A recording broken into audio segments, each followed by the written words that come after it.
So how is education not a scam?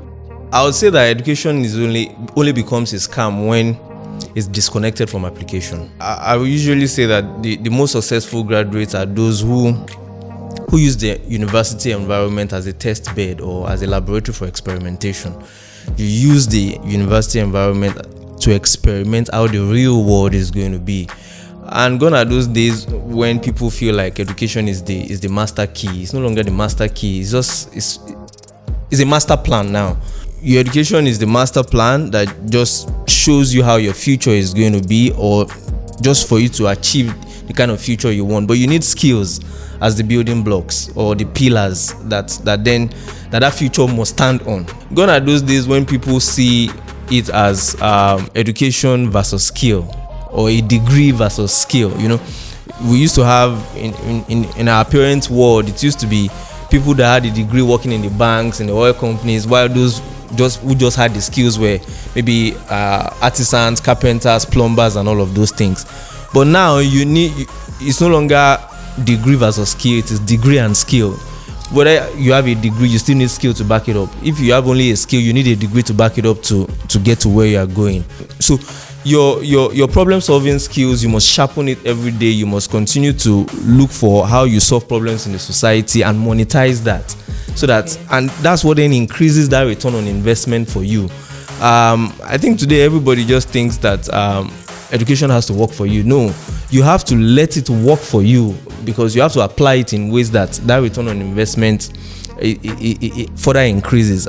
I think it's the dedication, the passion, and also networking with people. Networking is also very, very important to even get that return on investment. You can go to school, graduate with all you like, whether it's first class and all of those things, but you need human resources, you need human connection, you need to leverage people's strength to be able to rise up. You understand? Let people expose you to where those opportunities are. And for as long as you are willing to learn, relearn, and unlearn, I think the future is ready for you as much as you want to go. Are you saying that those who are resolved to maybe drive keke napep or do some odd jobs, is it that they are not innovative enough, or they've not met the opportunity?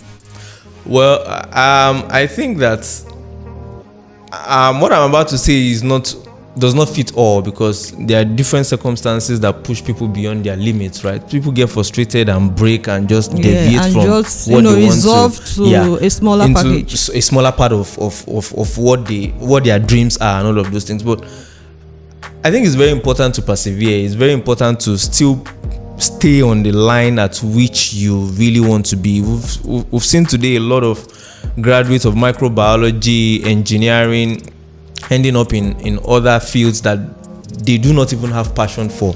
We have a lot of graduates today who are selling a lot of things online just because maybe they've applied for jobs twice, 3 times, they didn't get the for job so and many they just years. deviated. Things like that. And I understand that totally, right? But there must be consistency. There must be that determination to continue to drift yourself back to the line you want to be. Yeah. Right? Gather all the network, gather all the resources, gather all the support, but ensure that you are not gathering that support to deviate from your dream or your goal. Yeah. Just stay on that line, and nature would always open that opportunity. For as long as you want to be on that line, be rest assured that nature will give you those opportunities to succeed and scale.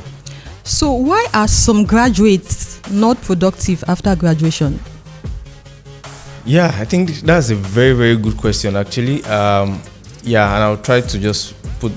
I think from my own personal perspective, actually, what I've seen is that people have a very passive learning mindset, right? Okay. People focus more on just what they've learned in school rather than how to use it to solve problems. Okay. In the world of today, whether you own a business of your own, you're an entrepreneur, or you are working for an employer, maybe you are working for a bank, or you're in the private sector and all of those things, or even if it's in the NGO space that you are working, wherever you find yourself, one thing is cross-cutting. You are solving problems. Yeah. We have a lot of graduates that are graduating, but the ability to solve problems, the problem-solving skills is really, really low. People are unable to think on their feet, because entrepreneurs, industries, organizations, even whether it's public or private sector, that ability to solve problem is very, very important. People have argued that our university curriculums do not even groom us to be able to solve problems. The curriculums are not updated and all of those things. Well, maybe I agree, but sometimes also the curriculum is no longer about what the university gives you, but it's also about what have you even consumed on your own. Because even for yourself, you should have a curriculum. So it's not just about the university curriculum alone. So the things you consume, the kind of platforms you consume it from, the intelligent discussions you have with, maybe it's your friend, with your colleagues at the workplace, with, even if you're in university, with classroom mates and all of those things, shaping your ability to solve problems. That ability, a lot of people are more interested in watching skits. They just want to be happy, they just want to laugh. But yes, it's good to be happy, it's good to laugh, but I think at the end of the day, it all boils down to what is that source of happiness? Is it that you are able to put food on the table for your young ones and family? You are able to give yourself a better life, or you are just laughing away your time on the internet, but at the end of the day, you are not making your life better. You must build networks in ways that ensure that if you are lacking in one way, you have people to leverage it on and get results quickly, rather than scampering. If I don't know something, maybe it takes me 3 to 4 months to learn it. If I know that Jane knows it, why can't I just put a call to Jane and get the answer in 5-10 minutes? I'm productive. No one cares where I got my answer from, right? The fact that I'm able to bring a solution to the table is what matters immediately, and not where I got it from. Okay, as in talking about solving problems, there are some graduates who, they are innovative. They create some things, but it's like the system in the country don't encourage them. Okay, they are trying to look for jobs, trying to advance. Okay, now let me create something. It's like I have this idea, but it's like the system in the country is not encouraging it. And if such people go abroad, they tend to advance. So what is your take on this? Yeah, I mean, just like everywhere, whether in Nigeria or abroad, there are naturally limitations will always be limitations, irrespective. And most times it falls back to how you do things, right? I've always been a champion of, it's not just about also whether you are productive or you are skillful and all of those things. You are skillful, but how do you deliver it? Okay. So you have an opportunity, you are in a place where you are supposed to be able to speak up about what you do. There are a lot of people that are shy to even talk about what they do or sell themselves, or just ability to even tell your story in a minute. Maybe you met a potential investor or a Dangote or an Otedola or somewhere, and you don't even know how to put your thoughts together and just pitch your business or your skill set.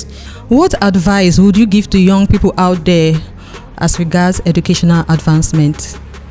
We need to rewire our mindset. One thing I've seen is that people now see going to school as a job guarantee. Okay.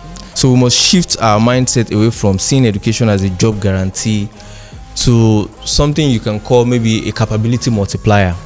It's just to multiply your capabilities. It doesn't have to be that it must provide you a job, because at the end of the day, you shouldn't see it at just getting a job. Okay, you've gotten the job, so what next? It's not everybody that has a job today that have met their financial obligations or their financial responsibilities. Or you've gotten a job doesn't mean you're happy, right?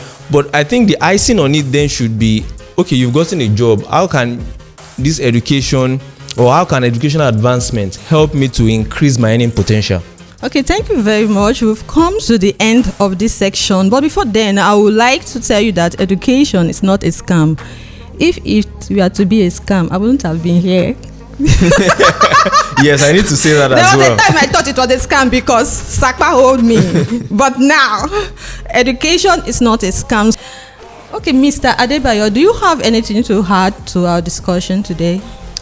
I think it's just to say that education is never a scam. Just to close on that, it's a very big investment, as you also said. Yes. If education was a scam, I won't be here today, and I won't be where I am today. And I'm very, very proud of where I am. And I still believe that I still have more educational pursuits to still undertake to get to places I still want to be. But I'm very honored. I'm glad to be here to share my thoughts, my experience, and about how to make education more impactful, more accessible, affordable, and even future ready for young ones across the globe.